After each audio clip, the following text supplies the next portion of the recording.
tell me you forgot the champagne. You might need this. The VJ's here in an hour. That's why lunch is early. Yeah. Well, skip the food. I'll settle for a cigarette. You know I can't do that. It's trafficking. And if you're caught with cigarettes, I'll come straight to me, right? If the big wave boy scared, he might get his knuckles whacked for being naughty. I just don't see any point in taking risks, that's all. Besides, why should I do you a favour? Look, I'm not going to see you in trouble over a lousy packet of smokes. Anyway, if you really want to do me a favour, I can think of a better one we can do for each other. Don't know what you're talking about. Oh, yes, you do. You know, Steve, just because you're a screw doesn't alter the laws of nature. We're both human. Sooner or later, you're going to have to face up to that.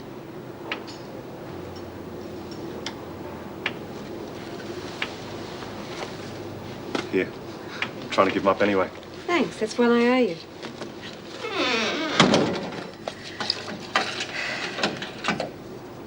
I always pay my debts.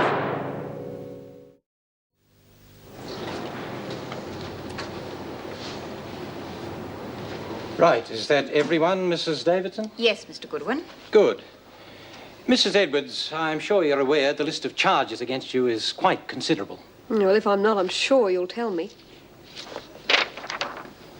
Inciting a riot, riotous behaviour, assault, assaulting an officer, unlawful imprisonment of an officer, willful damage, arson, and disobeying an officer. What about plotting to overthrow the government and blowing up the Sydney Opera House? That'll be enough, Edwards. Oh, no, it won't. Not by a long chalk.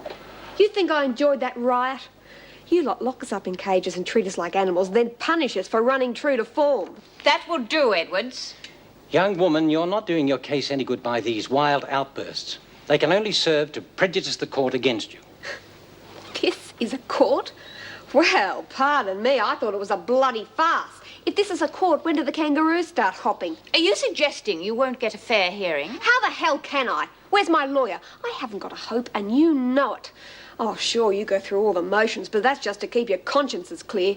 You lot have already found me guilty, and I'm only here for the sentencing. Shall I remove the prisoner, Mrs. Davidson? Oh, yeah, go ahead. Have it all your own way. That way you can decide how to carve me up without worrying that I'll hear you. Be quiet, Edwards, or I will have you removed. Well, if Mrs. Edwards has quite finished her little tirade, perhaps we can proceed with the first witness. That's another setup. You're not going to listen to my side of the story when you've got a long string of screws spouting their version of who started it. You will have ample time to dispute and cross-examine the witnesses if you will just let us get on with the proceedings. Now, who is the first witness in this matter? It was to have been my deputy governor, Mr. Fletcher, but as he is not here, I will read his report in evidence. You're too much, the lot of you.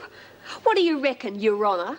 Will I be allowed to cross-examine a bloody typewriter? Sandra Edwards, I find on the evidence all charges against you proved. Surprise, surprise. Do you have anything to say before I pass sentence? Sure, I've got plenty to say. But a fat lot of good it'll do me, so I might as well save my breath. That is both untrue and unfair, Edwards. You really think so, Mrs. Davidson? You know, I don't blame you. You'd probably change things if you could, only you haven't got the guts. Just have a look at him. It'd be bloody laughable if it wasn't so sad. He couldn't care less about any of us. We're not human to him. That means we've got no rights. So why should he be concerned about a little thing like truth and justice? Edwards, I must warn you, I am rapidly losing my patience. I don't like your attitude. Well, I don't like yours either, so that makes the two of us. Oh, go on, pass your sentence, do what you like.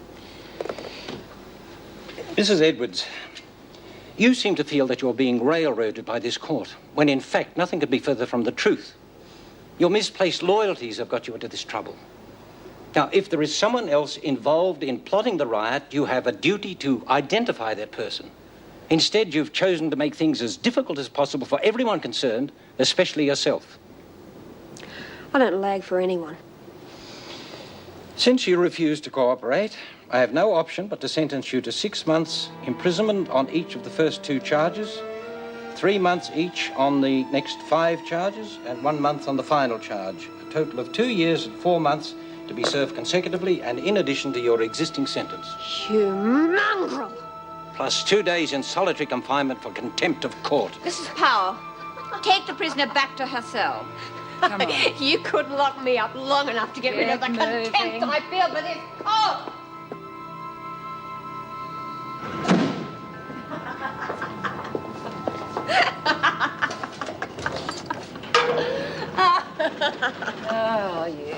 Keep it up, Edwards. Laughter's going to be your only company for a while. Don't you worry about me, Poface. After seeing you screws together, I reckon I'll have a better time on my own anyway. Just don't learn, do you? You're not in control here. Oh, I know. You'd like to think you are. Well, you're not.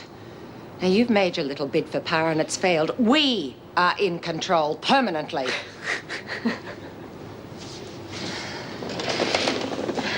There are going to be no more riots, and you and your cocky little friends are going to learn to toe that line if you know what's good for you. Oh, stop it. You're breaking me up. You don't really believe all that garbage, do you, Poface? Because if you do, you're going to have to lay in a pretty big supply of liniment. You're going to have a bloody stiff neck from looking over your shoulder all the time. Threatening me, are you? Would I do a thing like that? You know me, I'm just trying to be helpful. Tell you what, give me a smoke and I'll give you a few tips on how you and your moronic mates can really keep this zoo in order. Yeah. Well, from where I'm standing, zoo's a pretty good description. I'd like you to be clever. What about the smoke? You make me sick.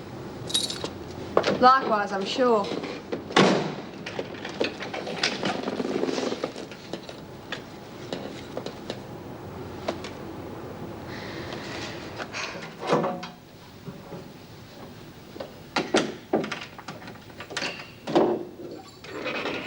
Well, if I'd known you were coming, I'd have worn my black negligee.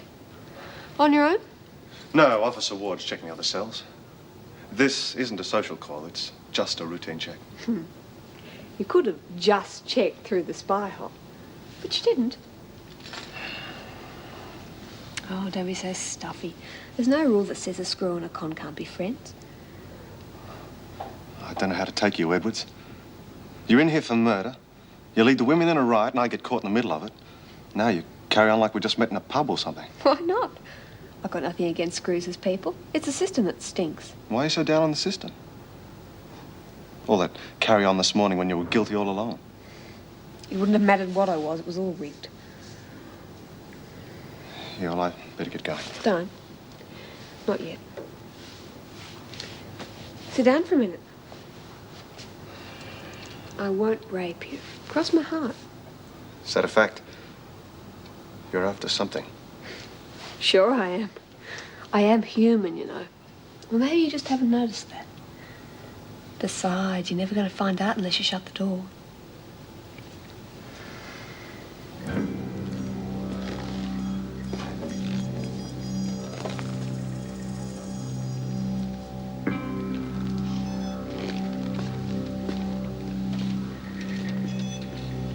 See? It didn't hurt a bit, did it?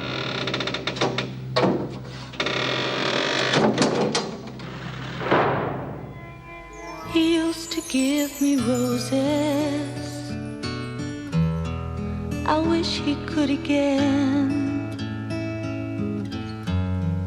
But that was on the outside, and things were different then. On the inside, the sun still shines, and the rain falls down. But the sun and rain are prisoners too when morning comes around. Last night I dreamed we were together,